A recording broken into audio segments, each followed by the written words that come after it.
Okay, we're starting a new chapter, chapter 17. 17 is basically like every other chemical equilibrium that we haven't talked about. So we've done what equilibrium is, acid-base equilibrium, and now we're going to talk about different aspects of equilibrium. And the first thing that we're going to talk about is the common ion effect. Okay, so a common ion is when you have a weak electrolyte, so say something like acidic acid, which is CH3COOH, okay? So this is a weak electrolyte. How do I know that? Well, I know that because it's a weak acid, so it's only going to dissociate partially, okay? So when you have a weak electrolyte and a strong electrolyte, so let's say something like NaCH3COO, which is sodium acetate. How do I know it's a strong electrolyte? Well, it's attached to acetate, and sodium is a group 1 metal. So this is going to be a completely dissociate. So this will be a strong electrolyte. Okay, so when your weak electrolyte, acidic acid, and your strong electrolyte, sodium acetate, contain a common ion. So the common ion here is the acetate ion. Okay, so when you mix those two things together, the weak electrolyte, so the acidic acid, will ionize even less than it would if it were alone in the solution. Okay, so why would we need a common ion? Some things that we use common ions for is to control the pH of weak acid or weak base. That's a buffer, and that's the next section, and we'll talk about that a little bit more. Or to control something from precipitating out of solution. Okay, so let's look at a practice problem in how we deal with common ions. So ultimately, you're trying to figure out a pH of a weak electrolyte or a weak acid when a common ion is formed. So if we have 0.3 mole of acidic acid mixed with 0.3 mole of sodium acetate, what is the pH? So just like we've done in the past, you would set up a rice table to solve for this. Okay, so our reaction is of acidic acid.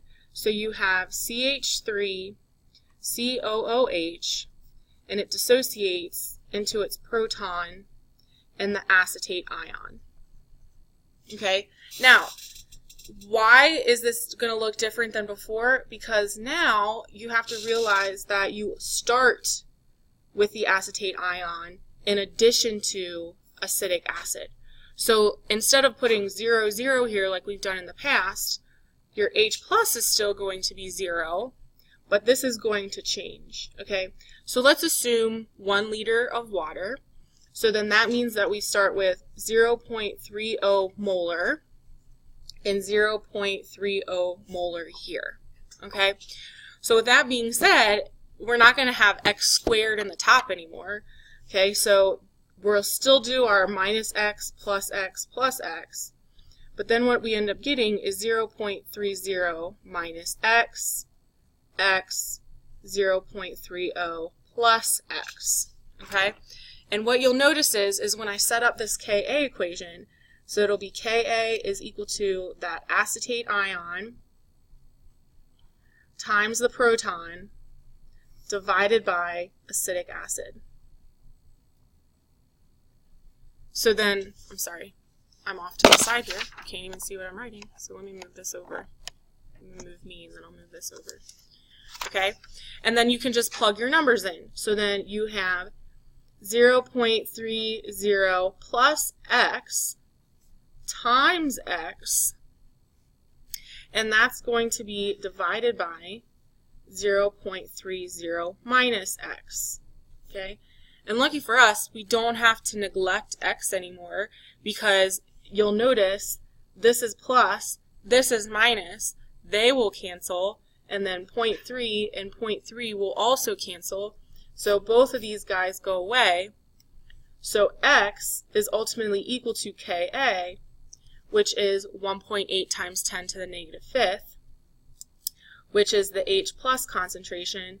So then we can solve for pH.